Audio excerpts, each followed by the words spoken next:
जिसका समय आ गया है।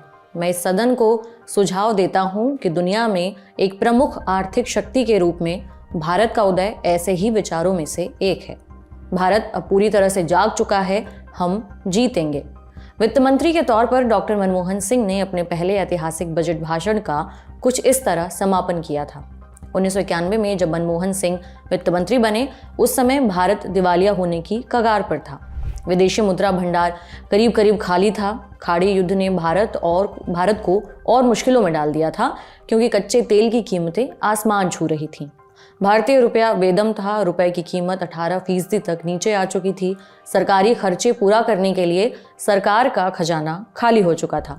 सरकार का कमाई और खर्च के बीच का फर्क लगातार बढ़ता जा रहा था, माने राजकोषीय घाटा बढ़ रहा था और ये करीबन 8% पर पहुंच गया था। इंटरनेशनल मॉनेटरी फंड यानी कि IMF की तरफ से मिल रही मदद भी पूरी नहीं पड़ रही थी। मनी कंट्रोल में छपी एक रिपोर्ट बताती है कि भारतीय रिजर्व बैंक के पूर्व गवर्नर डॉक्टर C रंगराजन की अपनी किताब the road my days at RBI and beyond में लिखते हैं कि 1991 में पैसे का इंतजाम करने के लिए हमें यानी भारत को विदेश में अपना 46 टन सोना गिरवी रखना पड़ा।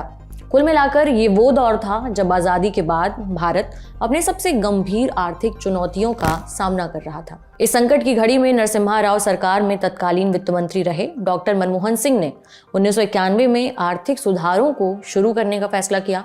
24 जुलाई 1991 में अपने बजट भाषण में उन्होंने भारत में आर्थिक उदारीकरण से जुड़े कई बड़े ऐलान किए।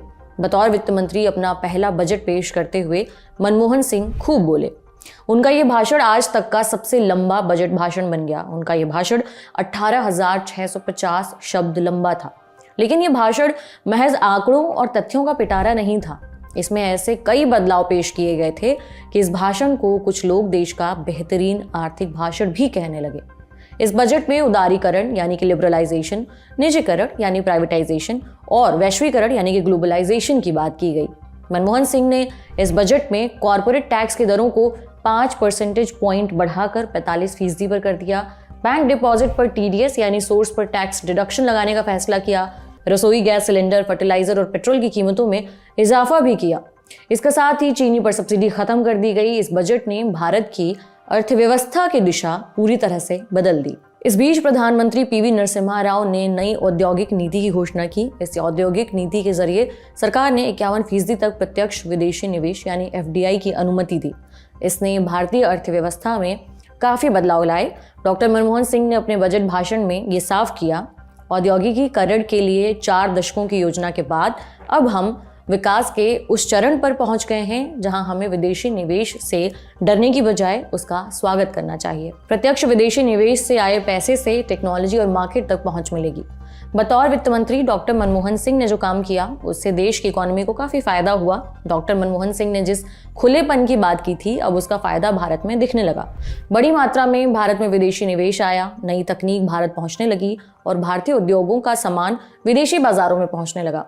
उधर नई औद्योगिक नीति भारत के आर्थिक उदारीकरण को रफ्तार देने में ऐतिहासिक साबित हुई।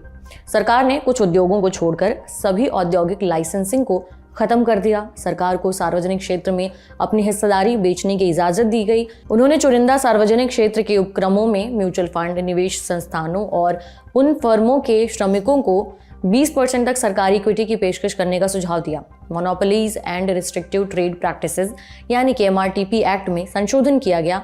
इसका फायदा ये हुआ कि नई कंपनी बनाने, कारोबार का विस्तार करने और कंपनियों का मर्जर करने के लिए सरकार की अनुमति की जरूरत खत्म हो गई। डॉक्टर मनमोहन सिंह के कार्यकाल में बैंकिंग सुधारों की दिशा में काफी काम हुआ। बैंकों को अपनी ब्याज दरें तय करने की आज़ादी मिली। नए बैंकिंग लाइसेंस जारी किए गए। 1991 के आर्थिक सुधारों प्राइवेट सेक्टर के बैंकों को काफी फायदा हुआ। इनमें विदेशी पूंजी आ सकी।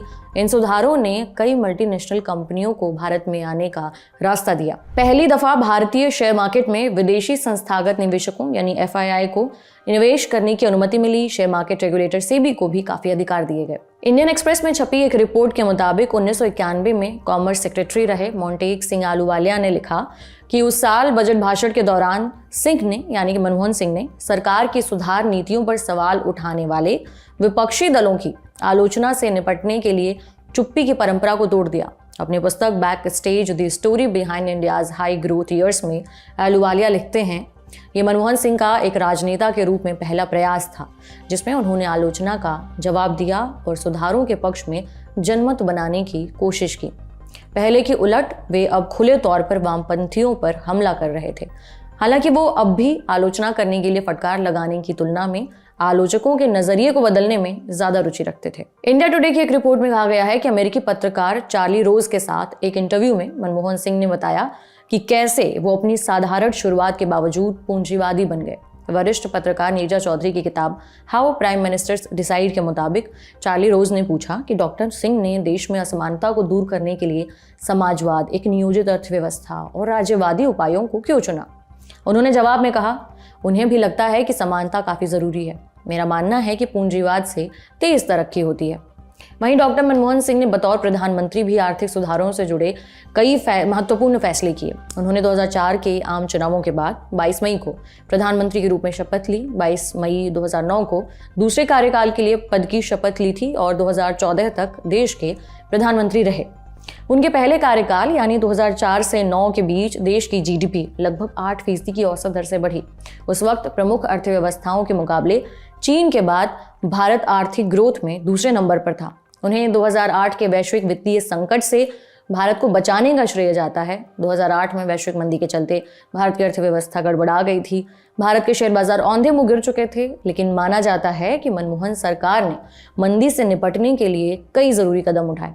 उन्होंने ग्रामीण रोजगार योजना की शुरुआत की, तब नरेगा के नाम से चलाई गई। इस स्कीम से न्यूनतम 100 दिनों के लिए आजीविका की गारंटी दी गई। अर्थशास्त्रियों ने कहा कि इसका ग्रामीण आय और गरीबी दूर करने में काफी सहयोग रहा, काफी मदद मिली इससे। अब इस स्कीम का नाम मनरेगा यानी महात्मा गांधी राष्ट्रीय ग्रामीण रोजगार गारंटी अधिनियम किया जा चुका है। उनके कार्यकाल में सरकार से सूचना मांगने के अधिकार यानी आरटीआई की गारंटी मिली। अब आपको कुछ दिलचस्प किस्से बताते हैं। वित्त मंत्री के तौर पर डॉक्टर मनमोहन सिंह ने भारत की इकोनॉमी की तस्वीर बदलने का काम किया हो, जाहिर तौर पर, लेकिन आपको जानकर हैरानी होगी कि मनमोहन सिंह तत्कालीन पीएम पीवी नरसिम्हा राव की पहली पसंद नहीं थे। विनय सीतापति ने पीवी नरसिम्हा राव की जीवनी पर लिखी अपनी किताब हाफ लॉयन में लिखा है कि पीवी नरसिम्हा राव गैर राजनीतिक अर्थशास्त्री चाहते थे जिसकी अंतर्राष्ट्रीय स्तर पर विश्वसनीय छवि हो, जो अर्थव्यवस्था के मामले में पश्चिम देशों से निपटने में सक्षम हो। ऐसे में उन्होंने 2 नाम सुझाए।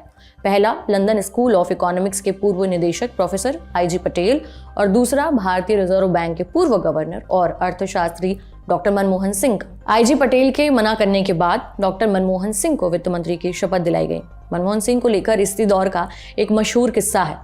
दरअसल मनमोहन सिंह को शुरुआती दिनों में 1% सिंह बुलाया जाता था, क्योंकि उन्होंने ये घोषणा कर दी थी कि वो महंगाई दर को 1% पर ले आएंगे।